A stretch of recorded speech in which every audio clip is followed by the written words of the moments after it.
Hello, my dear friends. How are you? I hope you all are fine. Welcome to my channel, Law Scholars and Legal Issues. I am Advocate Vanita. I am presenting here with another important topic that is not related to any legal subject. आज का जो मेरा विषय है वो विषय किसी भी लीगल सब्जेक्ट से जुड़ा हुआ नहीं है। आज जो है स्वतंत्रता दिवस है, इंडिपेंडेंस डे है। आज हम 74वां इंडिपेंडेंस डे मना रहे हैं और चारों तरफ इसकी खुशी है। हालांकि कोरोना का इशू काफ़ी बढ़ रहा है, लेकिन फिर भी हम अपनी जो खुशी है इंडिपेंडेंस डे की, आज़ादी की जो खुशियां हैं वो हम सेलिब्रेट कर रहे हैं, मना रहे हैं। मुझे नहीं लगता कि कोई भी एक सच्चा भारतीय जो है वो आज का दिन सेलिब्रेट नहीं कर रहा होगा। हर एक व्यक्ति, चाहे वो किसी धर्म, जाति, रंग, रूप, कास्ट, समुदाय, किसी से क्यों ना जुड़ा हुआ हो, आज का दिन हर एक व्यक्ति के लिए उतना ही इम्पोर्टेंट है जितना इम्पोर्टेंट देश के आम नागरिक के लिए है। ये स्वतंत्रता दिवस जो है वो हमारे लिए एक आज़ादी लेकर आया था। इसी उपलक्ष्य में हम स्वतंत्रता दिवस मनाते हैं। जब 15 अगस्त को हमारे भारत देश के महान स्वतंत्रता सेनानियों ने इतने कड़े संघर्ष के बाद जब ये स्वतंत्रता हासिल की, तो उसकी खुशी का कोई भी व्याख्यान, कोई भी वर्णन आप नहीं कर सकते। हालांकि हमने जब ये स्वतंत्रता हासिल की, उसके लिए हमने अपने देश के वीर जवानों, जो देशभक्त थे, भगत सिंह, राजगुरु, सुखदेव, चंद्रशेखर आज़ाद जैसे कुछ अन्य देशभक्त थे जिन्होंने अपने जीवन का बलिदान इस आज़ादी के लिए किया। आज का मेरा विषय सिर्फ एक स्वतंत्रता दिवस की बधाई देने के लिए नहीं है। आज का ये मेरा स्वतंत्रता दिवस का जो मेरा विषय है वो वास्तव में इस चीज़ पर है कि क्या हम आज वास्तव में स्वतंत्र हैं। क्या जो स्वतंत्रता के सपने हमारे देशभक्तों ने लिए थे और जो शहीदों ने जो जिस स्वतंत्रता की उम्मीद करी थी, क्या हम आज उसी लेवल पर स्वतंत्र हैं। आज देश को आज़ाद हुए इतने साल हो गए हैं, लेकिन क्या वाकई में जो स्वतंत्रता की हम चाह कर रहे थे, क्या हम उस स्वतंत्रता को हासिल कर चुके हैं। ऐसा नहीं है कि हमारा देश जो है विकास नहीं कर रहा है, हमारे देश में विकास भी हो रहा है। ऐसा नहीं है कि हमारे देश के जो नेता है या हमारे देश के जो संचालक हैं, प्रधानमंत्री जी हैं या और अन्य व्यक्ति हैं, क्या वो हमारे देश के लिए पूरी तरह से अपनी भूमिका निभा रहे हैं। मैं आज के इस विषय में किसी के ऊपर किसी प्रकार की आलोचनात्मक टिप्पणियां नहीं करना चाह रही हूं। मैं सिर्फ एक अपना व्यू रख रही हूं और आप लोगों से उम्मीद करती हूं कि आप मेरे व्यू को समझें, आप मेरे नज़रिए को समझें और आप क्या सोचते हो इस बारे में उसका खुद अपने आप ही उसका आप जवाब दीजिए। आपको पता चल जाएगा कि मेरे व्यूज़ जो हैं वो सिर्फ मेरे हैं या आप भी कहीं किसी हद तक उसके लिए सहमत हैं। आज हम अपने आप को कह रहे हैं कि हम स्वतंत्र भारत के नागरिक हैं। आज हम स्वतंत्र भारत के नागरिक हैं, इसमें कोई दो राय नहीं है। आज हमारा देश किसी के गुलामी नहीं सहन कर रहा है। आज हमारा देश किसी दूसरे देश के स्वतंत्रता स्वीकार नहीं कर रहा है। हमारा खुद का एक डेमोक्रेटिक कंट्री है। यहाँ आम जनता की भागीदारी है। आम जनता की भागीदारी होने के साथ साथ हम जो है अपना विकास भी कर रहे हैं। लेकिन आज के इस समय में काफ़ी ऐसे तत्व हैं, सामाजिक तत्व हैं, सामाजिक कुरीतियाँ हैं, सामाजिक त्रुटियाँ हैं या हमारे व्यक्तियों की ही जो मनोभाव हैं जो हमें दोबारा गुलामी की ओर लेके जा रहे हैं। मेरा आज का विषय कुछ ऐसे ही जो मुख्य सामाजिक तत्व हैं जो हमारे देश को खोखला कर रहे हैं उसके बारे में है। सबसे पहला हमारे देश को जो गुलामी की तरफ लेके जा रहा है वो है करप्शन। क्या इतने सालों की आज़ादी के बाद हम आज करप्शन से आज़ाद हुए? बिल्कुल नहीं। आज अगर मुझे सरकारी नौकरी चाहिए और मुझे ये लगता है कि मुझे जो है कुछ रुपए देकर एक सरकारी नौकरी मिल जाएगी, तो मैं बिना किसी झिझक के उस सरकारी नौकरी की तरफ बढ़ जाऊंगी।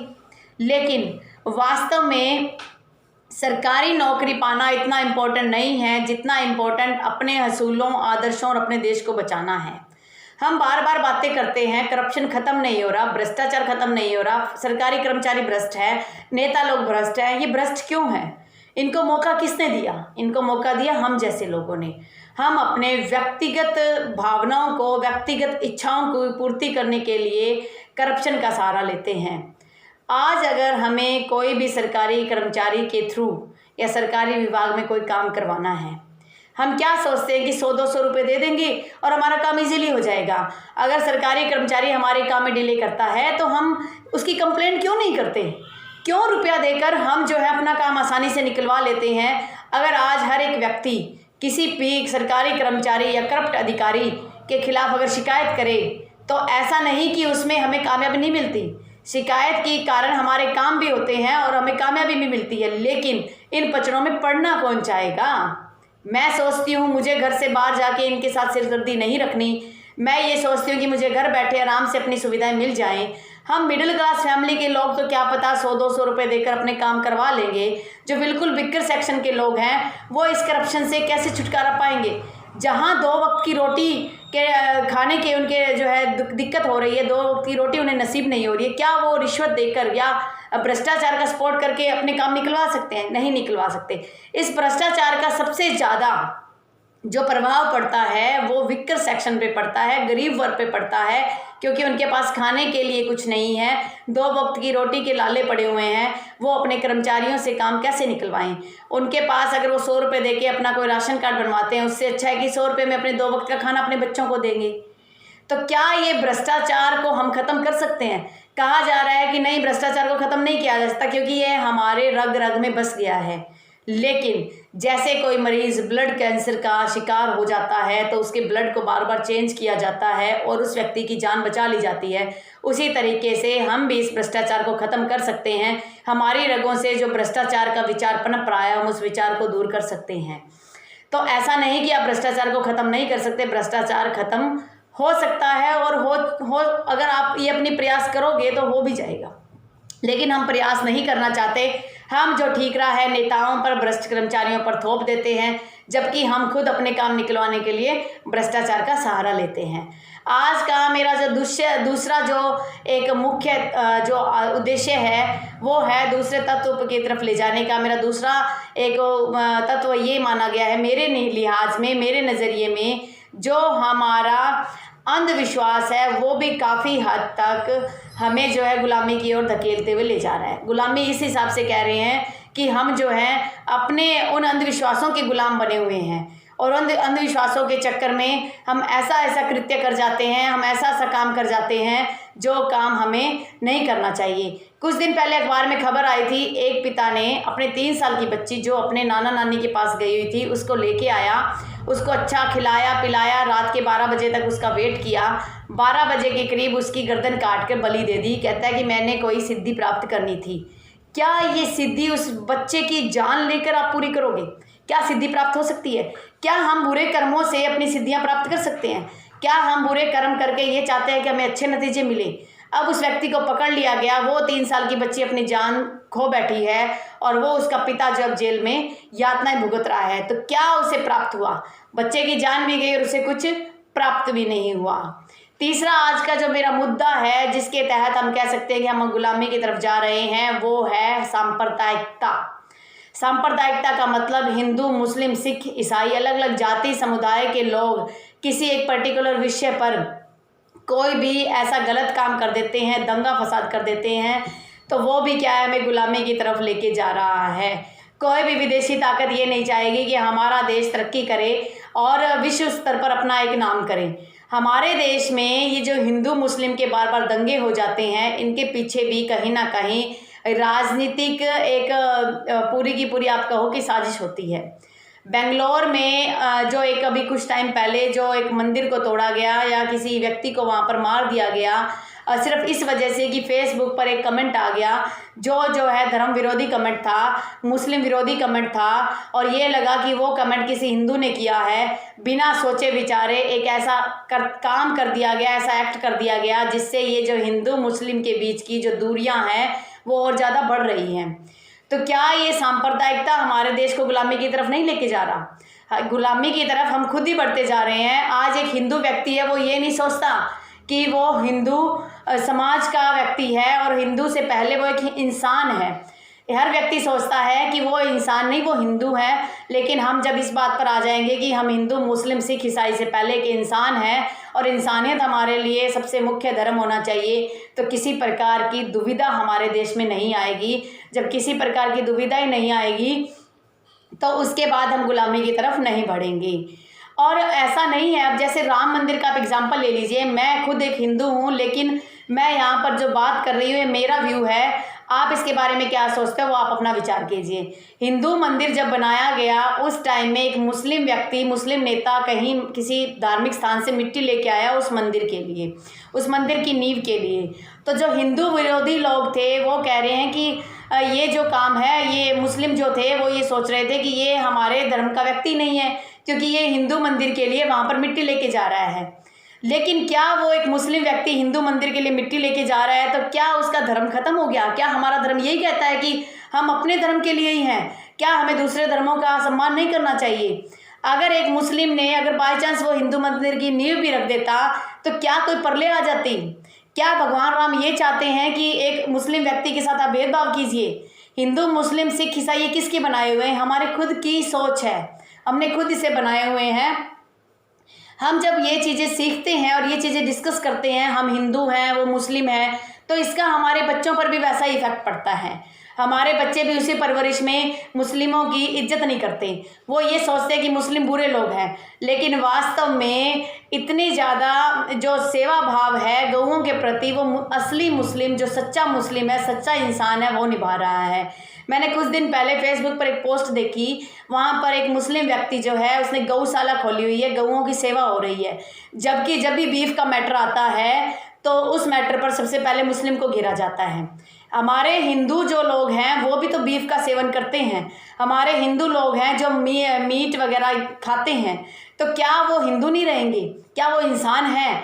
मेरी नज़र में हर एक व्यक्ति जो किसी जीव की हत्या करता है, चाहे वो मुस्लिम है, चाहे वो हिंदू है, चाहे वो सिख है, चाहे वो कोई भी व्यक्ति क्यों ना है, मेरी नज़र में जीव हत्या करने वाला व्यक्ति जो है वो किसी धर्म का नहीं है।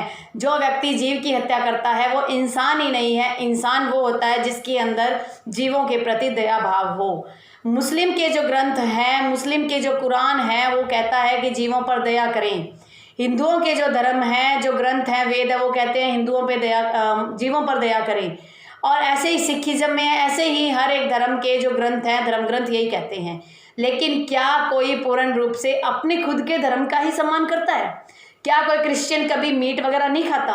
क्या हिंदू मीट वगैरह नहीं खाता? क्या मुस्लिम या सिख नहीं खाते? मुस्लिम और सिख है या जो हिंदू है, हर कोई जो है मीट का सेवन करते हैं। क्या जो ये सेवन करते हैं, मीट का सेवन करते हैं, जीव हत्या करते हैं, क्या ये वास्तव में किसी भी धर्म के हैं? मेरे अकॉर्डिंग ये किसी धर्म के नहीं है।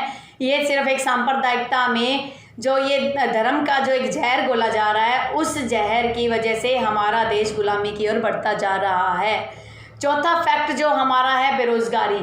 आज हर एक व्यक्ति कोरोना के समय में बेरोजगारी से लगभग जूझ रहा है। जो सरकारी कर्मचारी है उनकी नौकरियां जाने का डर हो रहा है, और जिस व्यक्ति के पास रोजगार नहीं है वो सोच रहा है कि शाम का खाना कैसे खाएं।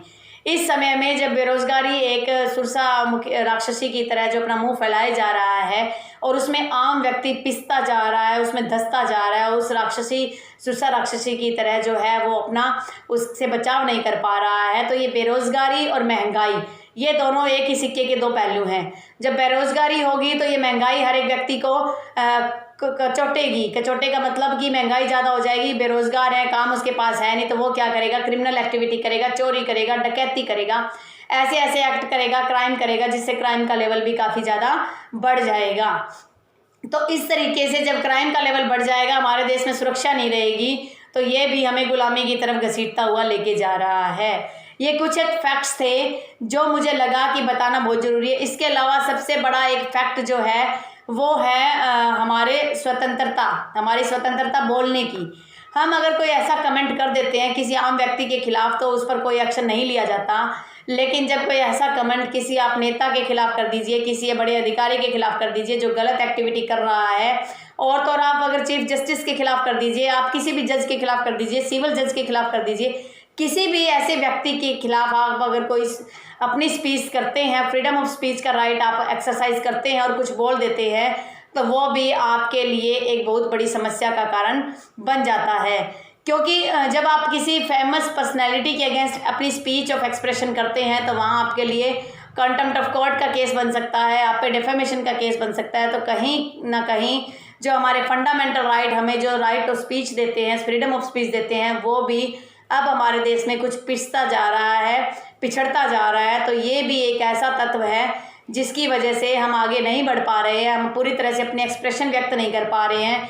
आज मैं इस प्लेटफॉर्म पर बोल रही हूँ, आज मैंने अगर चीफ जस्टिस के बारे में कुछ कह दिया, या मैंने किसी बड़े नेता के बारे में कुछ कह दिया, किसी व्यक्ति के बारे में कुछ कह दिया जो एक रेपुटेटेड बंदा है, और अगर वो गलत एक्टिविटी भी कर रहा है, तो उस टाइम हो सकता है मेरे ऊपर कोई केस दर्ज हो जाएगा कि मुझे सप्रेस किया जा सके, मुझे दबाया जा सके, कि अगर केस हो जाएगा मुझे पनिशमेंट मिल जाएगी, तो फर्दर मैं अपने जो है फ्रीडम ऑफ जो स्पीच ऑफ एक्सप्रेशन है वो मैं एक्सरसाइज ना करूं।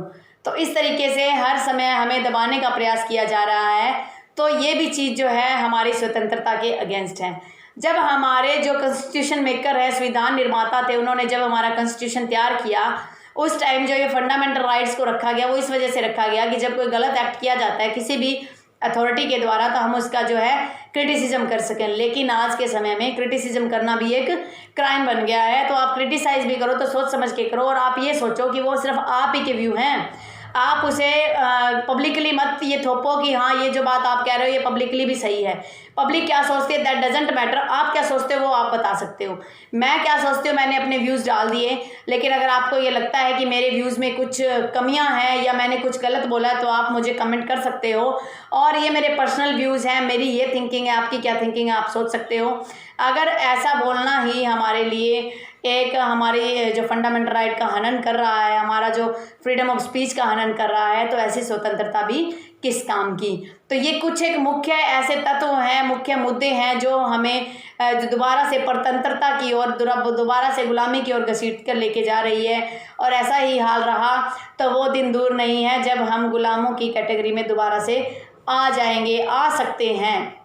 अगर हमने अभी इन समस्याओं का सामना अच्छे से नहीं किया, कोई रणनीति बना के समस्या का सामना नहीं किया, तो हम इस तरीके से भी दोबारा से गुलामी की जंजीरों में बंध सकते हैं। ये सिर्फ एक मेरी ओपिनियन है, और ये ओपिनियन जो है हो सकता है गलत भी हो सकता है आगे हमारे देश में काफ़ी ज़्यादा इम्प्रूवमेंट्स में आए, हम आम व्यक्ति भी जागरूक हो सकते हैं, वो एक अलग मैटर है। कोरोना के इश्यू में आज के टाइम में जब हम स्वतंत्रता दिवस बना रहे हैं, और आज के समय में कोरोना जो है वो एक तरीके से गुलामी के लिए हमें अग्रसर कर रहा है। कोरोना वो चीज़ है, कोरोना को आप ये मान लीजिए कि हमारी गुलामी है, और उस गुलामी से आज़ाद होने में जिस प्रकार से शहीदों ने अपना योगदान दिया था, उसी प्रकार जो डॉक्टर्स हैं वो अपना बखूबी योगदान दे रहे हैं। कोरोना से जो कोरोना रूपी जो गुलामी है उससे आज़ादी दिलाने में हमारे लिए प्रयास कर रहे हैं। और जिस तरीके से नेताजी सुभाष चंद्र बोस ने ये कहा था कि तुम मुझे खून दो मैं तुम्हें आज़ादी दूंगा, उसी तरीके से ये डॉक्टर्स भी कह रहे हैं कि आप जो है सोशल डिस्टेंसिंग का पालन कीजिए, आप सैनिटाइज़र का यूज़ कीजिए, आप मास्क का यूज़ कीजिए, आप हमें ये जो कुछ सहूलियतें दे दीजिए जिसके बाद हम इस लड़ाई से लड़ सकते हैं। अगर हम सुभाष चंद्र बोस की तरह सोचें तो हमारे देश में जो ये डॉक्टर्स हैं वो सुभाष चंद्र बोस की तरह ही अपना योगदान दे रहे हैं, और हम व्यक्तियों को, हम देशवासियों को भी उनके लिए एक सम्मान की दृष्टि से हमें भी जो कोरोना के लिए, जो बचाव के लिए जो गाइडलाइंस दी गई है उनको फॉलो करना चाहिए। वही हमारी एक सच्ची श्रद्धांजलि जो उन देशभक्तों के लिए भी होगी जिन्होंने हमें आज़ादी दिलवाई, और इसी तरीके से ये जो डॉक्टर्स हैं ये भी हमें आज़ादी दिलवाने का प्रयास कर रहे हैं कोरोना रूपी एक गुलामी से। और अगर हम मान लो आज स्वतंत्रता दिवस को बखूबी मनाना चाह रहे हैं, और हम ये सोच रहे हैं कि हमें देशभक्तों को और शहीदों का एक श्रद्धांजलि देनी है, तो आप जो है कोरोना से अपना बचाव कीजिए। यही हमारे देश के लिए, उन शहीदों के लिए एक सच्ची श्रद्धांजलि शहीदों की होगी, और हमारे देश के प्रति हमारा एक सम्मान होगा। और इसी सम्मान की वजह से हम विश्व स्तर पर जब कोरोना की लड़ाई जीत जाएंगे तो हम एक नई जो सीख है पूरे विश्व को दे पाएंगे कि इतनी आबादी होने के बावजूद भी हमने कोरोना जैसी भयंकर जो बीमारी है उससे छुटकारा पा लिया। अगर आपको किसी प्रकार का आज के इस वीडियो में किसी प्रकार का आपका सजेशन है तो आप मुझे ज़रूर दीजिए। अगर आपको ये वीडियो अच्छा लगे तो आप वीडियो को लाइक कीजिए। अगर आप मेरे चैनल पे न्यू हो और फर्स्ट टाइम वीडियो देख रहे हो, आप चाहते हो कि फर्दर ऐसा कोई जनरल टॉपिक आप लेके आएँ, तो आप जो है चैनल को सब्सक्राइब कर लीजिए और अपने दोस्तों में भी शेयर कीजिए, क्योंकि ये जो मेरे कुछ मुद्दे हैं ये आप जितना ज़्यादा शेयर करोगे तो मुझे इनके रिगार्डिंग उतनी ही ज़्यादा कमेंट्स आएंगे या मुझे उनके रिगार्डिंग सजेशंस मिलेंगे, तो फर्दर जो मैं अपना इम्प्रूवमेंट कर सकूँ। Happy independence day, stay home, stay safe, stay healthy. Thank you for watching.